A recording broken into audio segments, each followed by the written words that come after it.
I think almost all of the nervousness is over. I would have been really nervous for the whole process itself. It is so audacious to even think that we could make that happen. And to have had it land and with a tiny little bit of gravity, of course, bounce ever so slowly like a super slow motion camera collision, and then finally bounce to a stop.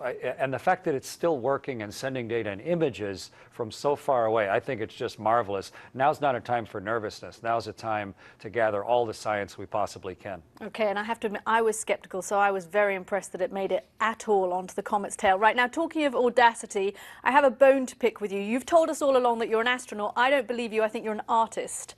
I've been looking at the photographs in your book, and they are stunning.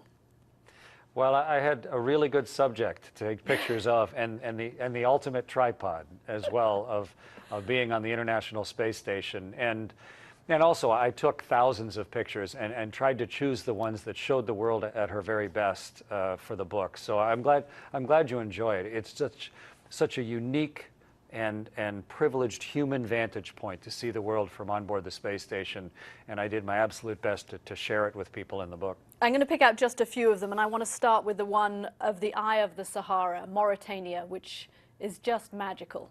Isn't that a bizarre thing to look at? Even when you're staring at it, you're going, how can that possibly be there? But we use it as like as a get well point, like, oh, I know exactly where I am now. There's the eye of the desert looking at me. Okay, so that's Mauritania.